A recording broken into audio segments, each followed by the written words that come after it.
there's no stylist that pioneered our imagery like she has. It doesn't exist. Have you ever been in a room with June Ambrose? I think if you spend 2 seconds in a room with that girl, you'll understand why people keep coming back for more. She sets trends, and I think that's where she sets her mark.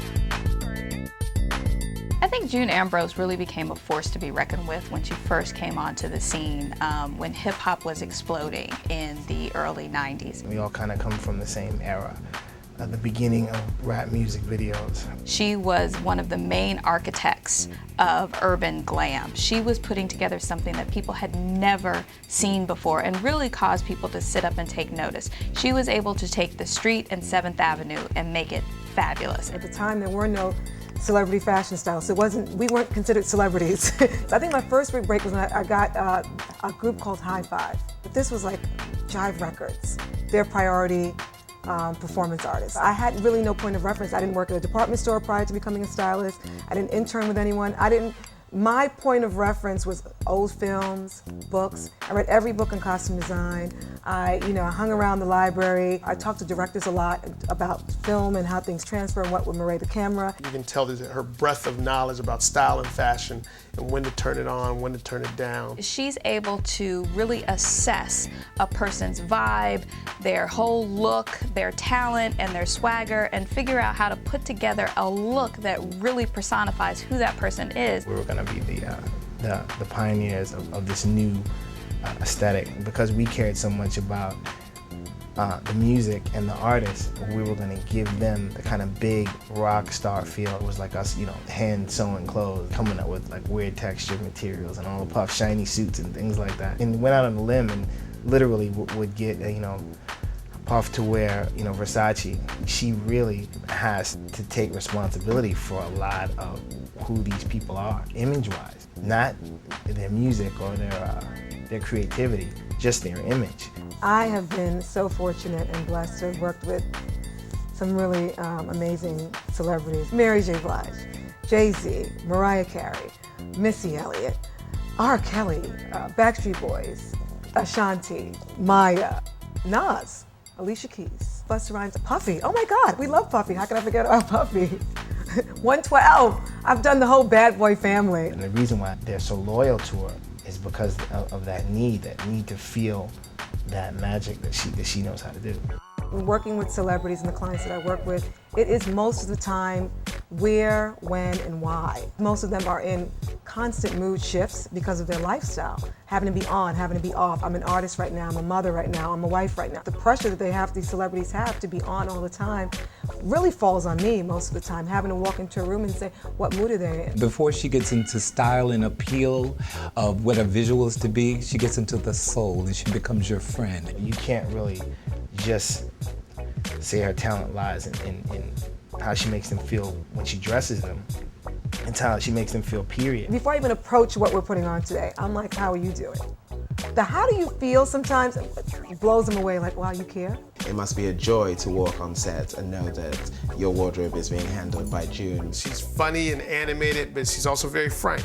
And I think with some of the celebrities, at times I can be a little, can put you off for a second maybe, but if you really want a great stylist, they're gonna let you know that if you're trying to dress one way, that's not really your look. You need to come back to another lane. In order to achieve an iconic style, an effortless style, you have to be able to interpret fashion into your own personal style. June is really, again, about the personality and figuring out who that person is and helping them to make a statement with their fashion. She has a natural gift when it comes to marrying an artist's sensibilities with what they should and shouldn't be wearing. It's really personal, so, and I think it comes from love. To be honest with you, I think she loves the people that she works with enough to give them her own sense of style. June has elevated this art of styling to something, essentially what it should be. It is an art form. She loves the way an artist loves painting. She loves to paint with her clothes. I love reinventing artists. I love creating artists for the marketplace for the first time. I think that is a wonderful challenge. And for me, because I consider myself to be a style architect, working with new artists and artists who need to reposition themselves in a different marketplace that has been away from it for a while. What's really hard with artists oftentimes is to get them to change. You know, they get very comfortable in whatever it is that their look was. As they say, behind every great man lies a great woman. I think you look at the influence that someone like Jay-Z has. She took Jay-Z from being this, hardcore rapper to this style icon and really put together this image that has translated into him becoming this media mogul, whereas before he might have been seen as just an artist. Clothes don't make the man, that's for sure. But, they sure help you, define a little bit where you're going. Knowing as much as we know about June, you know that that's part of her influence. This culture went from being jeans, designer label, casual wear. Folks have gotten older, wiser, made more money, acquired taste. It's really impressive to see how all of these people just grow through her.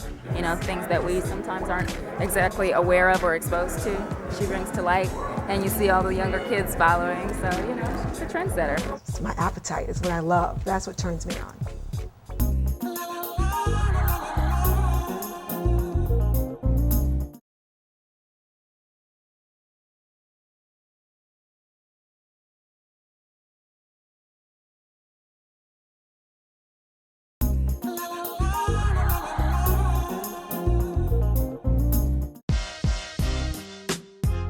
When I was growing up, I was always into fashion. I grew up in the Bronx. I'm from a West Indian background. My grandmother was very fashionable. She had beautiful gowns. I remember seeing these great 70s embroidered brocade gowns that I used to cut up and make dresses for my Barbie doll.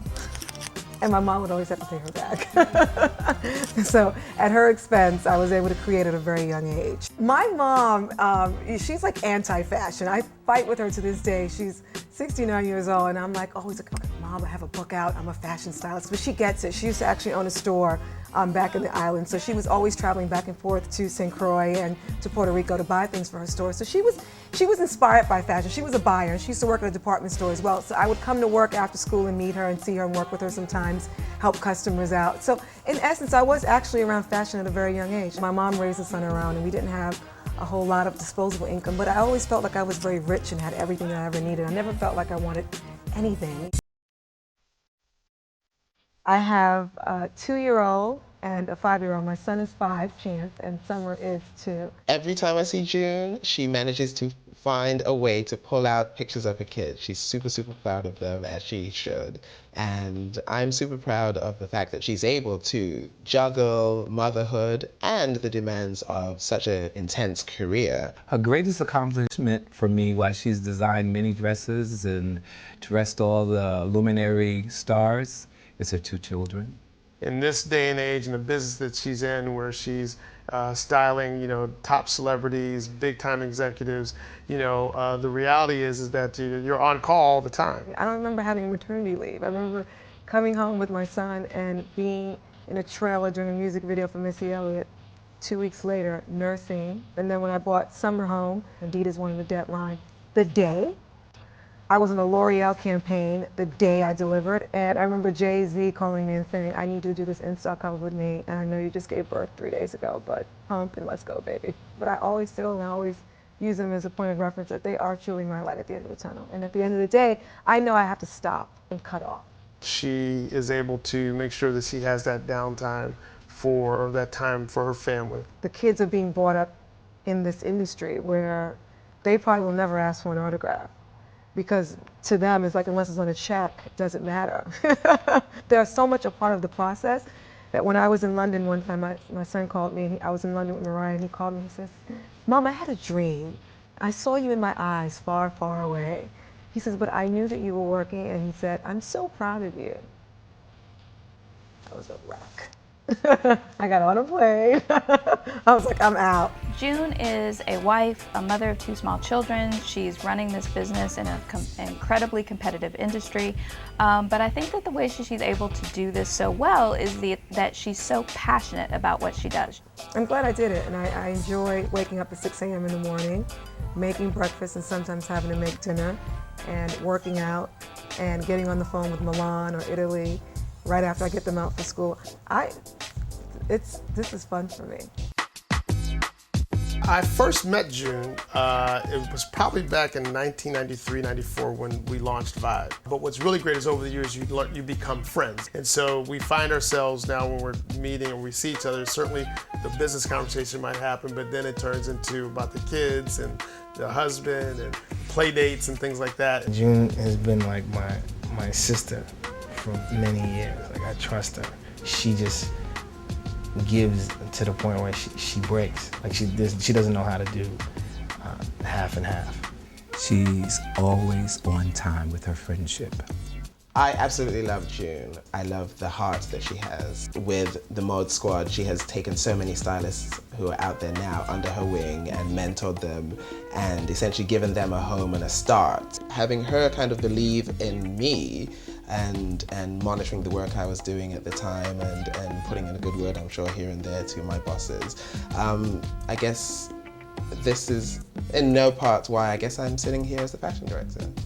So thank you. When I look at my career, I see the team of people who've supported me and been able to help me to really realize my goal as a filmmaker and as an artist, and she's right there. She's fabulous, talented, tenacious, stylish. Certainly she's a diva, but most of all, I'd consider June a friend.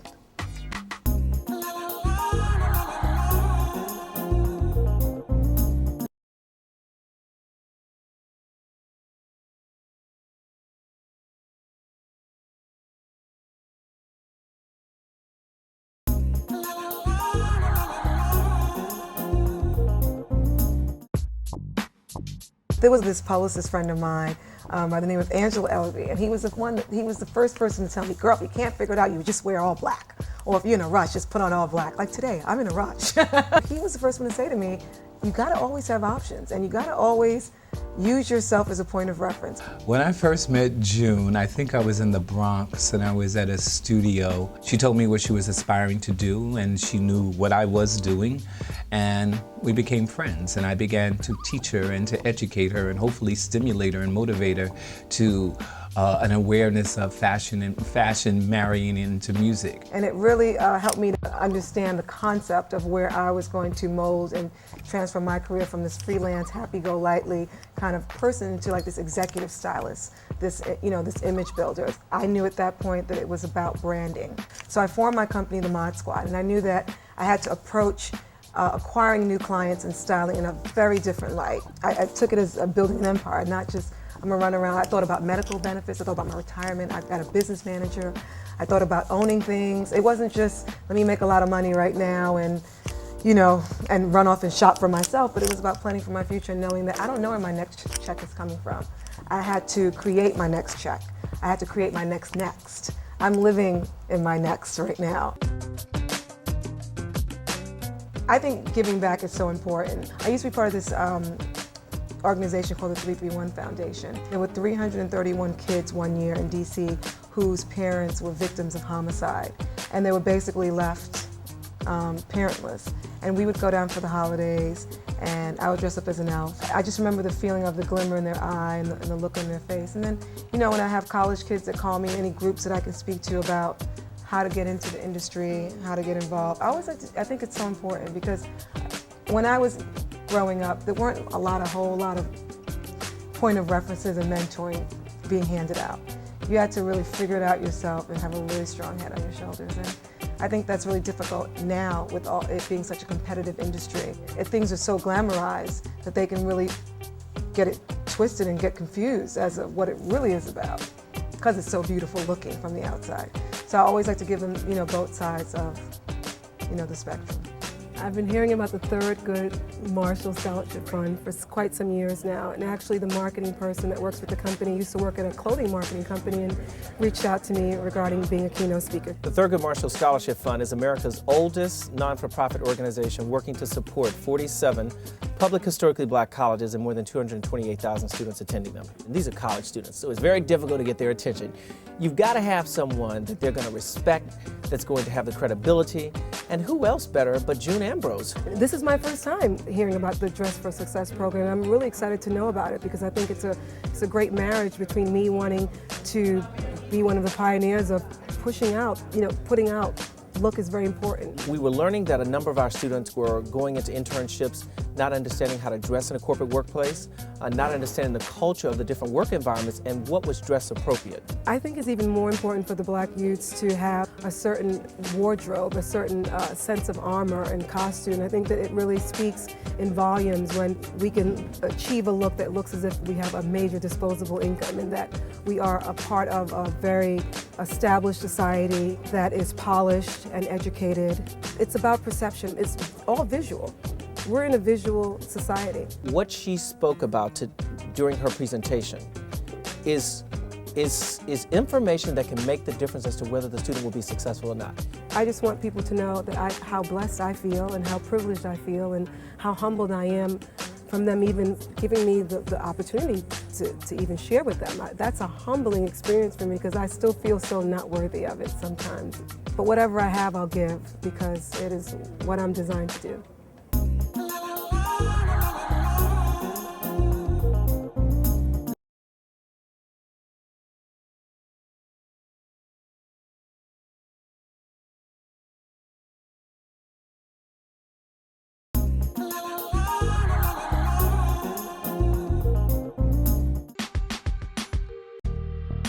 So now I have this book on how you can become and look and feel like a superstar. Here's a body of what I have learned and contributed over the years. It now allows the average person to get a little bit of that June shine, if you will. It's an opportunity for, everyday sisters to just figure out, okay, how can I take the stuff that's in my closet and make it fabulous and, step out into the red carpet of my own life. It's the simple things that you need to have that most women they forget about because they're so busy trying to chase the fashion, chase the style. By nature, we get frustrated when we don't have the things that makes our life easier as we become business women because we're not just at home managing the home anymore. We need to be armed, and I'm prepared to arm America with all the essential things. And after we get past the survival kit of all the basics that you need, I will then furnish you with, all the fashion accessories, those things that superstars use to be big.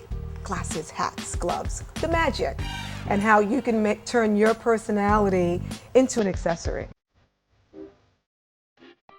In the fashion world, they never want to talk about color, because as far as they're concerned, color is just on the racks. But there have been adversities that I face every day of my life. When you arm yourself, when you have your education and you have your knowledge and there's everything, there's no way they can shut you down because you are who you are.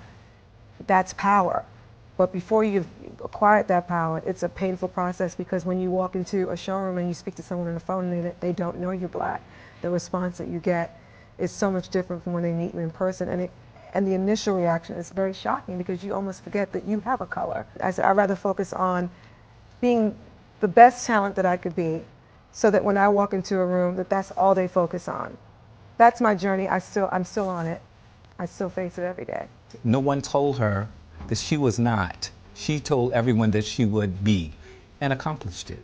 Giving up was never, I don't even know what that is. When you say I give up, it's like, you don't want to live. You might as well just say, I'd rather be dead.